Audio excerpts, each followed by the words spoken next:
여러분 반갑습니다. 오늘 새가족 초청 주일이잖아요. 그래서 새로운 친구가 원래는 올 예정이었는데 피치 못할 사정이 있어서 못 오게 된 것 같아요. 그래서 새가족 초청 주일이어서 이렇게 좀 예배당을 풍선이랑 알록달록하게 이쁘게 꾸미려고 제가 아트박스를 가고 있었습니다. 근데 지한이가 카톡을 딱 올려줘서 아, 안 사도 되겠구나 이렇게 좀 생각이 들어서 우리 중고등부 예산을 아끼게 됐습니다. 네, 박수를 치려고 하네요 현진이가. 네, 이게 좋아야 될지 말아야 될지 모르겠지만 여러분 근데 전도를 시도했다는 것 자체가 너무 귀한 것 같아요. 우리 그래서 하선이한테 좀 박수 격려하는 마음으로 박수 좀 쳐줄까요? 저는 그렇게 생각해요. 전도는 실패가 없다. 저는 그렇게 생각을 해요. 전하는 것 자체가 성공이고 그 이후에는 하나님께서 하시는 일이니까 격려가 좀 됐으면 좋겠습니다. 하선이한테 너무 잘했고요. 그래서 오늘 사실 새 가족이 올 거라고 생각을 하고 말씀을 좀 준비했기 때문에 여러분들 수준 높은 여러분들 입장에서는 조금 쉬울 수도 있는데 그래도 한번 준비한 대로 좀 해보도록 하겠습니다.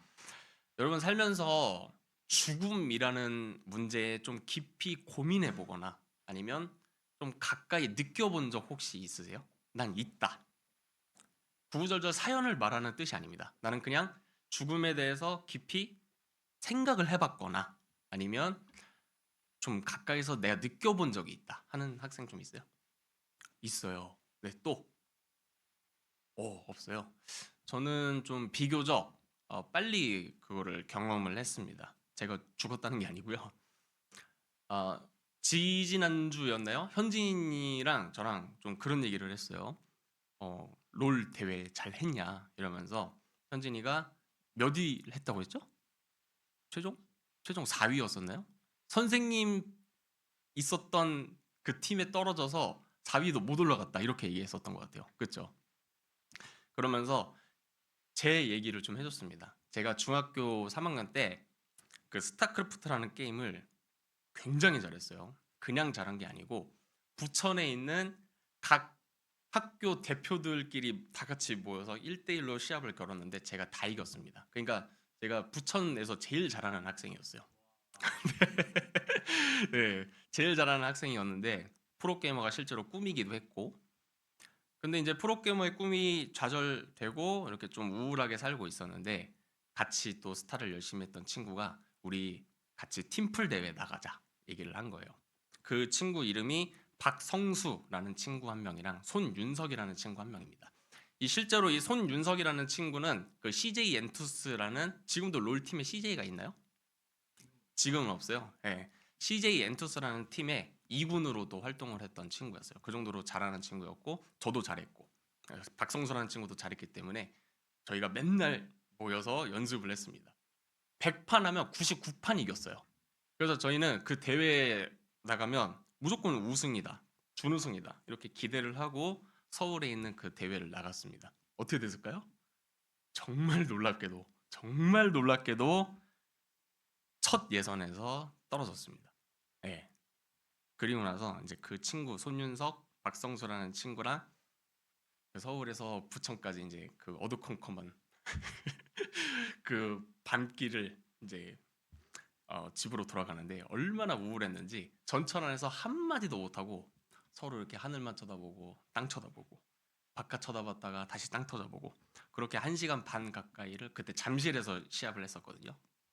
집으로 돌아왔던 기억이 납니다. 자, 이제 부천에 턱 하고 도착을 했어요. 은은한 노란 색깔 조명이 우리를 감싸고 있는데 얘들아 이게 끝이 아니야. 다음에 또 도전하자. 우리 내년에 고등학교 가면은 또 대회가 있으니까 그때를 우리 기다리면서 또 연습을 해보자. 이러면서 이제 흩어졌던 기억이 납니다. 그리고 나서 저는 그 당시 평준화였기 때문에 고등학교를 18지망에 떨어졌습니다. 근데 이제 그 두 친구는 원하는 학교에 가서 그 친구들이랑 저는 좀 이렇게 각각 떨어져서 학교 생활을 하게 됐고 연락이 끊겼습니다. 예. 같이 스타를 계속 하게 될 줄 알았는데 고등학교 생활을 또 열심히 하다 보니까 또 멀어지게 되더라고요. 그러던 고1 5월 달에 손윤석이라는 친구한테 전화가 왔어요. 은성아, 형수 많이 아프다 그러는 거예요. 그래서 그 지금도 소사역에 있는 그 세종 병원이 있거든요. 그 병원에 지금 입원을 했으니 지금 와줄 수 있겠네요. 친구가 아프다는데 바로 가야겠죠. 갔더니 중학교 때 친구들이 다 울고 있는 거예요. 상황 파악이 잘 안 되더라고요. 나는 병문안을 온 건데 너무 울고 있길래 보니까, 은성아, 사실은 너한테 부담이 될까봐 전화로는 다 얘기를 못 했는데 정수가 하늘나라 갔다 이렇게 얘기를 하는 거예요.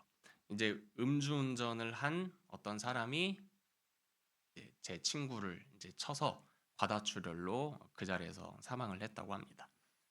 얼떨떨했지만 장례식을 치르는데 뭐 죽음의 의미, 생명은 뭐고 이런 이성적인 발동은 전혀 나오지 않아요. 그냥 그 친구가 이제는 세상에 없다는 게, 지금도 게임을 같이 했던 그 추억이 지금도 생생하고 그 친구의 목소리가 아직도 귓가에 맴도는데 세상에 없다는 게 얼마나 무겁게 느껴지고 가슴이 아팠는지 진짜 펑펑펑 울었던 기억이 납니다.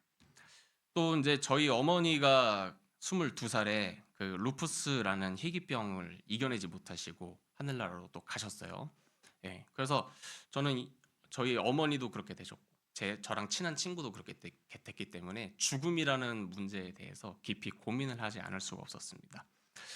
그런데 제가 이제 신앙이 좀 성장을 하고 하나님께서 우리에게 주신 이 진리의 말씀을 통해서 이런 문제들을 차츰차츰 알아나가는데 죽음의 이유가 있다고 성경이 얘기를 하더라고요. 우리 로마서 6장 23절 말씀 좀 다 같이 한번 읽어볼까요? 왜 인간에게 죽음이라는 것이 왔는지 좀 생각하면서 읽어보겠습니다. 시작.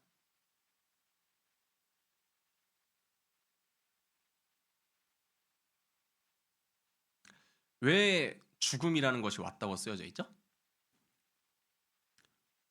죄 때문에라고 쓰여져 있습니다. 그러면 죄와 죽음이 이게 연결이 되어 있다는 거예요. 이게 이어져 있다는 거예요. 그러면 죄랑 죽음이 도대체 무슨 상관이 있을까? 쉽게 설명을 좀 드리겠습니다. 2001년부터 2021년까지 총 20년 동안 미국은 아프가니스탄을 이제 쳐들어가서 전쟁을 하였습니다. 그 아프가니스탄에 파병된 미군들 중에 가끔씩, 전부는 아니고요, 마약을 한 군인들이 아프가니스탄에 살고 있는 10대 소녀를 강간을 하고 살인을 한 적이 있었어요. 그때 이제 미군 군사 재판에 회부된 병사가 어떤 재판을 받았는지 혹시 알고 계십니까? 불과 몇 개월 정도의 영창 정도만 선고를 받았습니다. 네. 그것을 본 누리꾼들, 댓글러들이 뭐라고 댓글을 달았을까요? 또는 여러분들이 그 소식을 접한 누리꾼들이라면 어떤 댓글을 달았을 것 같아요? 현진이? 어, 쓰레기다. 좋습니다. 또 윤지, 어떤 댓글을 달았을 것 같아요? 말도 안 된다. 여러분들이 좀 교양이 있어요. 내가 봤을 때. 어떻게 이렇게 순하고 교양 있게 대답을 하는지 좋습니다. 또 정민이 어떤 반응이었을 것 같아요? 또는 본인은 어떤 반응을 했을 것 같아요? 에? 재심을 해야 된다. 굉장히 이성적인 또 반응. 자, 대부분 댓글이 어떻게 달렸냐면 사형시켜야 된다라고 얘기를 했습니다. 똑같이 해줘야 된다. 이렇게 얘기를 했어요. 저 군인도 분명 딸이 있을 텐데 똑같이 해줘야 된다. 죽여야 된다. 이렇게 얘기를 했습니다. 왜 그럴까요? 사람 마음 안에는 누구나 정의라는 게 다 있어요. 맞죠? 옳고 그름의 기준들이 다 있단 말이에요. 그래서 자신의 기준으로 봤을 때 이 정도 죄값을 치렀으면은, 이 정도 죄값을 저질렀으면 죽음이라는 대가를 치러야 된다고 얘기를 한 거예요. 왜냐하면 우리가 하나님의 형상대로 지음을 받았기에 하나님의 정의를 우리가 닮아 있다는 증거입니다. 하나님도 마찬가지십니다. 우리가 죄를 지었기 때문에 죽음이라는 것이 인류에게 들어왔다. 우리가 죄를 지었으니까 우리는 죽어 마땅하다. 이렇게 얘기를 하고 계시는 거예요. 그렇다면 그 죄가 도대체 무엇인지 여러분 잘 알고 계시는 우리 인류 최초의 그 범죄 현장을 한번 보도록 하겠습니다. 창세기 3장 1절에서 6절 말씀 다 같이 읽어볼게요. 시작.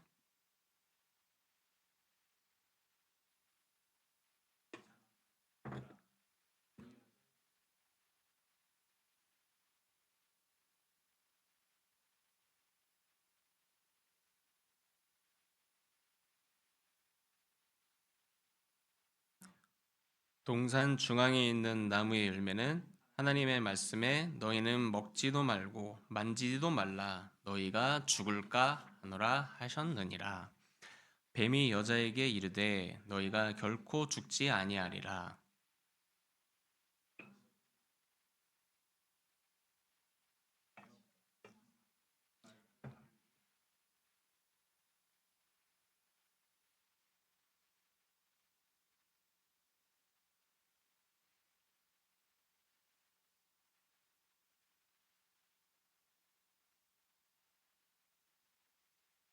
네, 여러분 잘 알고 있는 선악과를 따먹은 우리 인류의 대표인 아담과 하와가 선악과를 따먹은 현장입니다. 원래 인간은 하나님께서 부어주시는 그 영원한 사랑의 에너지로 영생하도록 원래 창조가 되었어요. 죄가 들어오기 전에는, 선악과 따먹기 전에는. 믿으세요? 예, 그렇습니다. 실제로 영생하도록 창조를 하셨어요. 그런데 인간이 그 부모님 되시는 우리의 창조주 되시는 하나님으로부터의 공급원을 끊어버리는 사건이에요. 그래서 죽음이 들어온 것도 있고요. 그게 첫 번째 이유고, 자, 두 번째, 왜 하나님이 굳이 선악과라는 걸 만드셔서 죄짓게 하셨는가 생각을 하실 수도 있는데, 이 얘기를 좀 들어보면 잘 이해를 하실 수 있겠습니다. 제가 여러분들을 저희 집에 다 초대를 했어요. 그래도 한 사람도 빠짐없이 저희 집에 다 놀러 왔습니다. 그리고 제가 이렇게 얘기했어요. 얘들아, 여기 있는 플레이스테이션 마음대로 가지고 놀아. 그리고 여기 있는 휴대폰들 다 가지고 놀아. 마음껏 브로스타즈 해. 그리고 여기 있는 정수기 마음대로 써. 그리고 너네가 놀다가 땀 흘리면 빨아도 돼. 세탁기 건조기 마음대로 써. 그리고 컴퓨터도 마음대로 해. 롤도 해도 되고 스타 해도 되고 마음대로 해. 그런데 딱 하나만 건들지 마. 그게 바로 냉장고야. 냉장고 안에 있는 건 절대 먹지 마. 알았어? 네! 하고 이제 여러분들이 신나게 놀았습니다. 그런데 여러분들이 신나게 놀다가 배가 고픈 거예요. 아, 좀 맛있는 거 좀 먹고 싶다. 근데 시킬 돈은 없고 용돈도 부족하고 그래서 냉장고 문을 열어서 그것을 먹은 겁니다. 너무 배가 고파서. 자, 여러분 이게 무슨 의미냐면 여러분들은 저희 집에 초청받은 손님들이잖아요. 집의 주인이에요, 여러분들이? 집의 주인은 저예요. 저 공동명의입니다. 저희 아내랑. 네, 네, 저희 집이에요. 그런데 여러분들은 제가 호의를 베풀어서 다 누리고 먹고 놀고 먹는 건 안 된다고 했죠. 놀고 그렇게 호의를 베풀었건만 마치 이 집의 주인인 것처럼 금기된 그것마저도 선을 넘어서 냉장고 문을 열어서 한 겁니다. 그럼 이것을 봤을 때 어떤 거를 했다는 거예요? 나는 이 집의 주인이다라고 선언한 것과 별로 다른 게 없습니다. 마찬가지예요. 온 세상과 온 우주는요. 그리고 그 당시 아담과 하와가 살았던 세상은 에덴 동산은 하나님이 주인이셨습니다.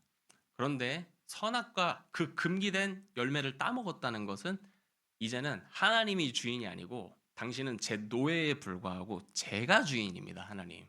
이제 하나님 필요 없어요. 이제는 제가 신이 될게요. 당신은 인간이 되세요. 이렇게 선언한 것과 별로 다를 게 없어요. 아, 근데 전사님, 저는 좀 억울한데요? 아담과 하와가 죄를 지은 거지 제가 지은 건 아니잖아요. 이렇게 또 반박을 할 수가 있거든요. 여러분 이제 다음 달이 되면 파리에서 올림픽이 열립니다. 역대급으로 아름답고 형형색색의 이쁜 올림픽이 될 거라는 큰 기대가 지금 모아지고 있는데 거기에 나가는 국가대표가 있죠. 국가대표가 금메달을 땄어요. 그런데 내가 딴 것처럼 좋아하잖아요. 맞죠? 왜 그래요? 우리나라의 대표. 나는 양궁을 쏠 수 있는 실력이 없어. 그런데 나 대신해서 당신이 나가서 우리나라의 메달을 따주세요. 라면서 우리가 보냈기 때문에 내가 딴 것과 다름이 없단 말이에요. 그러니까 아담과 하와는 우리보다 훨씬 더 완전한 존재였고 훨씬 더 실력 있는 존재였어요. 인류의 대표였단 말이에요. 그런데 그 사람들이 따 먹었으면 우리도 따 먹었습니다. 100%. 그 이해가 되세요? 양궁 국가대표가 나가서 은메달 땄으면 우리는 당연히 은메달 이하로 따게 되는 거예요. 맞죠? 그러니까 인류의 대표인 아담과 하와가 선악과를 따먹고 죄가 들어오게 되었기 때문에 우리도 그 영향권 안에 다 있다는 겁니다. 그래서 이제 이런 하나님의 정의로운 관점에서 봤을 때 인간이 이런 짓을 했다면 죽어 마땅한 것이죠. 여러분 근데 하나님은 인간을 그냥 그 있는 그대로 두시기를 원하지 않으셨습니다. 인간을 특별히 또 사랑하셨어요. 그래서 어떻게 하셨냐면 대속이라는 방법을 쓰셨습니다. 그 무슨 말이냐면 아프가니스탄 얘기로 다시 좀 돌아가면 그렇게 10대 소녀를 강간을 하고 살인을 한 그 사람이 몇 개월밖에 영창 생활을 하고 돌아왔다면 분노가 가시지 않았겠죠. 그 부모도 그리고 누리꾼들도요. 그런데 미국의 바이든 대통령이 갑자기 나타나서 얼마나 슬프시겠습니까? 저도 딸이 있는 사람입니다. 제가 그 마음을 잘 압니다. 그러니 제가 대신 죽겠습니다. 네, 제가 대신 죽을 테니 우리 이 군인 용서해 주세요 하면서 자신이 사형을 당한다면 그 분노가 당연히 풀리겠죠. 하나님도 똑같은 방법을 쓰셨어요. 우리를 죽이는 방법을 쓰시는 것이 아니라 누군가를 죽이는 방법을 쓰시기로 작정을 하셨습니다. 자, 저 천당에서 천국에서 이제 천상 회의가 열립니다. 재판자이신 아버지 하나님께서 천사들을 다 소집을 해요. 내가 인간들을 너무 사랑한다. 그런데 쟤네들은 죄가 많아. 내가 이 딜레마를 극복을 하려면 누군가 저 인간들 대신해서 죽어줘야 되는데 죄 없는 천사들아, 너네가 대신 인간이 돼서 내려가서 죽어줄 수 있겠니? 천사들이 숙연해져요. 하나님 화 많이 나셨죠? 근데 제가 그것까지는 못하겠습니다. 하나님. 야 가브리엘, 너 능력 많잖아. 너 인간 사랑하잖아. 너가 좀 대신 좀 죽어줘봐. 주님 죄송합니다. 그렇게까지는 제가 못하겠습니다. 저는 주님 옆에서 그냥 시종만 들면 안 될까요? 이렇게 천사들한테 다 물어봤는데 천사들이 다 거절을 했어요. 그때 보좌에 앉아 계시던 아들 하나님께서 성자 예수님께서 일어나셔서 아버지 제가 인간이 돼서 내려가서 저들 한번 구원해 보겠습니다 하셨고요. 그 천상의 회의를 다 거친 후에 실제로 2000년 전 팔레스타인 지역에 정말 그 어느 누구도 주목하지 않는 그 시골, 네, 말구유에 그 허름하고 그 더러운 똥냄새 가득한 그 말을 키우는 그곳에 가서 예수님이 태어나셔서 33년 동안 완벽한 인생을 사시고 십자가에서 죽어주셨습니다. 그리고 그분이 부활을 하셔서 그 부활을 목격한 증인들이 성경을 썼고 부활을 계속 증언을 한 결과 2000년 이후 지금까지도 그 신앙이 이어져 오고 있어요. 그래서 우리 기독교는 기독이 무슨 뜻인지 아세요? 이게 그리스도를 한자어로 푼 거예요. 그러니까 그리스도교. 이제 우리가 학교에서 배웠을 땐 크리스트교 뭐 그렇게 배우죠. 그래서 그리스도를 신으로 믿는 종교다 해서 기독교 이렇게 부릅니다. 그럼 그 그리스도가 누구예요?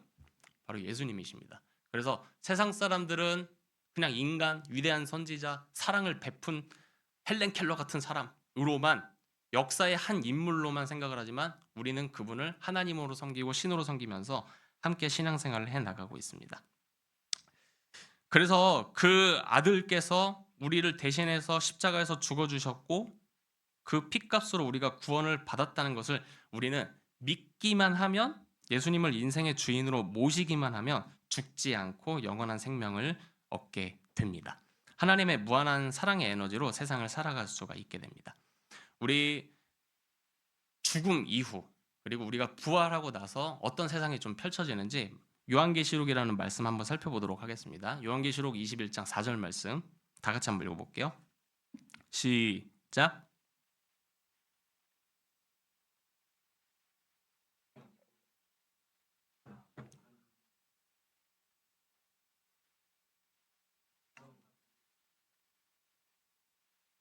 그날이 오면 주님께서 우리 눈에 흐르는 눈물을 닦아주실 것입니다. 세상은 죄가 관영해 있기 때문에 사람들이 다 이기적으로 살아가고 있기 때문에 아픔과 고통과 슬픔이 가득할 수밖에 없어요. 그런데 지금은 하나님께서 그것들을 다 허용을 하고 계시지만 먼 훗날 예수님께서 다시 오셨을 때는 구원자로 오시는 것이 아니라 심판자로 오시기 때문에 믿는 사람과 안 믿는 사람을 정확하게 나누시고 정의롭게 심판하신 후에 예수 그리스도를 믿고 따르고 의지하고 그분으로 인해서 구원받은 하나님의 백성들은 새 하늘과 새 땅이라는 완벽한 땅에서 하나도 아픔과 고통과 죽음이 없는 그 땅에서 살게 되면서 이제는 울지 않아도 된다. 얘야. 평생 고생하면서 살았다. 억울하게 너 음주운전 한 사람 때문에 그렇게 고통스럽게 죽었지. 이제는 내 품에서 편안하게 쉬려. 너 그 인생에 지병이 있어서 그렇게 아프고 고통스럽게 죽어갈 수밖에 없었지. 네가 사랑하는 자녀들 다 땅에 두고 올라올 수밖에 없었지. 이제는 내 품 안에서 편안하게 쉬렴. 이러면서 우리의 눈물을 닦아주시면서 영원한 생명을 허락해 주실 것입니다. 여러분 그게 사도신경에 나와 있어요. 영원히 사는 것을 믿사옵나이다. 아멘. 이렇게 얘기를 하죠. 여러분 그 부활의 능력과 예수님께서 주신 우리 그 생명의 능력을 가지고 넉넉한 존재로서 세상을 살아나가는 축복이 있으시기를 주님의 이름으로 축원드립니다. 아멘.